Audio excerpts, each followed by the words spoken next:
बात हो रही है वो नितिन नबीन की नई टीम के ऐलान की बात हो रही है, जिसका ऐलान कर दिया गया है और इसमें 13 उपाध्यक्ष 8 महासचिवों को इसमें शामिल किया गया है। इसके साथ ही कई बड़े चेहरे जिनको शामिल, जिसमें वसुंधरा राजे का नाम भी है।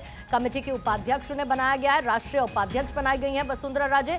स्मृति ईरानी को महासचिव बनाया गया। BL संतोष संगठन महामंत्री बने हैं और इसके साथ ही राजस्थान से 3, दिल्ली से 6, महाराष्ट्र से 4, उत्तराखंड, ओडिशा, आंध्र प्रदेश, पंजाब, बंगाल, केरल और बिहार से 2-2 चेहरों को जगह दी गई है नितिन नबीन की इस नवीन टीम में। और प्रधानमंत्री नरेंद्र मोदी ने कहा है कि नई टीम पार्टी को मजबूत करेगी, बधाई दी है।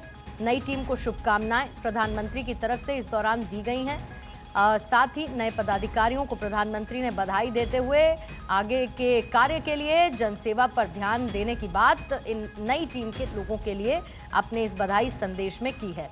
इसके साथ ही जो 13 सदस्य राष्ट्रीय उपाध्यक्ष के तौर पर चयनित किए गए हैं, उसमें वसुंधरा राजे सिंधिया हैं, तीरथ सिंह रावत हैं, राम माधव हैं, बैजयंत पांड्या हैं, साथ ही पुरंदेश्वरी इसमें शामिल हैं, रेखा वर्मा, प्रोफेसर तारिक मंसूर हैं, वर्षाबेन नरेंद्र भाई दोषी इसमें शामिल हैं, डॉक्टर भारती प्रवीण पवार हैं, मनप्रीत सिंह बादल, लाल सिंह आर्य, प्रोफेसर M नागराजा और डॉक्टर मधु चंद्रकर हैं जो राष्ट्रीय महासचिव। 8 सदस्य इसमें बनाए गए हैं। इसमें शामिल विनोद तावड़े को किया गया है, सुनील बंसल, बिप्लब कुमार देव, स्मृति ईरानी, हरीश द्विवेदी, सतीश पुनिया, गजेंद्र पटेल और संजय भाटिया को शामिल किया गया है। और बीजेपी राष्ट्रीय सचिव जिनमें 16 सदस्यों को सम्मिलित किया गया, उसमें शामिल कविता पाटीदार, के सुरेंद्रन, अनिल एंटनी, डॉक्टर भूला सिंह, संगीता यादव, डॉक्टर प्रदीप वर्मा, जगदीश ईश्वर भाई पटेल, डॉक्टर संदीप पाठक, डॉक्टर स्वदेश सिंह, जयप्रकाश, फांगनोन कोन्याक, साथ ही डॉक्टर M वेंकटेशन, मनोज तिग्गा, सिद्धार्थ शंभू और मृगांका देव बर्मन और रोहन गुप्ता को जिम्मेदारी दी गई है। साथ ही सबसे महत्वपूर्ण, नितिन नबीन की इस नई टीम में 12 महिलाओं को शामिल किया गया है और इन 12 महिलाओं में शामिल हैं वसुंधरा राजे जिन्हें राष्ट्रीय उपाध्यक्ष की जिम्मेदारी दी गई है, D पुरंदेश्वरी राष्ट्रीय उपाध्यक्ष की जिम्मेदारी संभालेंगी, रेखा वर्मा भी राष्ट्रीय उपाध्यक्ष और वर्षाबेन दोषी भी राष्ट्रीय उपाध्यक्ष बनाई गई हैं। डॉक्टर भारती पवार, डॉक्टर मधु चंद्रकर और स्मृति ईरानी, कविता पाटीदार, फांगनोन कोन्याक, संगीता यादव, रूप कुमार चौधरी और प्रीति गांधी, ये 12 हैं महिला चेहरे जिन्हें जगह मिली है बीजेपी की नवीन टीम में। पूजा मेरी सहयोगी और ज्यादा जानकारी के साथ इस वक्त जुड़ी है। पूजा, अगर इस पूरी लिस्ट को हमने डिकोड लगभग कर ही लिया है, लेकिन इसे 2029 के लिए संगठनात्मक स्तर पर मजबूती के तौर पर टीम को कैसे देखा जाना चाहिए? क्योंकि 2029 का चुनाव उससे पहले होने वाले विधानसभा चुनावों के साथ साथ महत्वपूर्ण बीजेपी के लिए।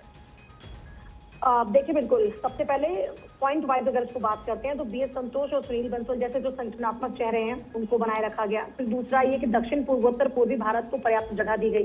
फिर OBC SC ST महिला, किसान, युवा, अल्पसंख्यक मोर्चों को अलग अलग ऑर्गेनाइजेशन जो लीडरशिप दी गई है, उसके लिहाज से 2029 बहुत, हम उसका कनेक्शन अभी आगे देखेंगे। फिर इलेक्टोरल जो स्टेट है, चुनावी राज्य हैं, हम उनकी बात करते हैं, जैसे यूपी की बात करें, हम चाहे हम बात करें पंजाब की, इन राज्यों को एक अच्छा खासा नेतृत्व मिला है। फिर कम्युनिकेशन वॉर पर पूरा जोर दिया गया है। दूसरा, एक बहुत ही कंट्रोल्ड ट्रांजिशन नजर आता है। पुराने अनुभवी चेहरों को हटाने की बजाय उनके साथ नए चेहरों को जोड़ने की जो एक कवायद की गई है, उसके जरिए हम समझ सकते हैं कि आने वाले दिनों में पार्टी को और कैसे मजबूती दी जाए। दूसरा ये कि जो नए चेहरे जुड़ रहे हैं, जिनको नई जिम्मेदारी मिल रही है, वो भी जो संगठनात्मक और तरीके से एक सिस्टम चलता है उसको कैसे किया जाए, उसको किस तरीके से एग्जीक्यूट किया जाए, कैसे उसके साथ में सामंजस्य बिठाया जाए, उनको ये जल्दी से एक नाम रह गया है, पीयूष गोयल। मैं उनका जिक्र इसलिए करना चाहती हूँ क्योंकि उन्हें ट्रेजरर बनाया गया और उनका जो एक्सपीरियंस रहा इकोनॉमिक फेस के तौर पर रहा है।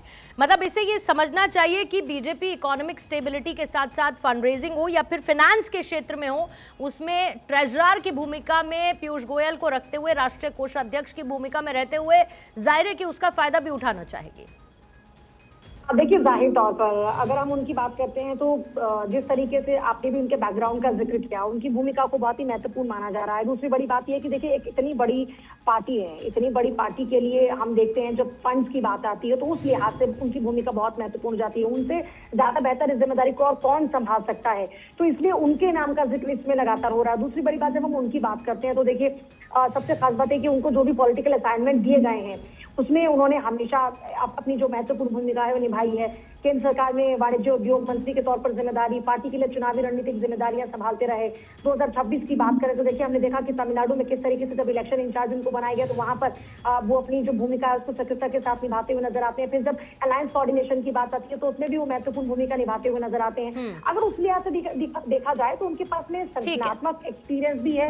और बिल्कुल, कुल मिलाकर इस नई टीम में बीजेपी ने अनुभव, सामाजिक प्रतिनिधित्व को तरजीह दी है, जो लिस्ट में साफ तौर पर दिख रहा है, और इसके साथ ही जो चुनावी संगठन है उसके बीच एक तालमेल रहे। नितिन नबीन की इस टीम में जो पुराना एक्सपीरियंस है उसकी कंटिन्यूटी भी दिखती है, एक नयापन, नए चेहरे भी दिखते हैं, न सिर्फ 2029 के लिहाज से बल्कि उत्तर प्रदेश से लगभग 6 चेहरों को शामिल करना उत्तर प्रदेश में आने वाले चुनावों की महत्ता को भी दिखा रहा है।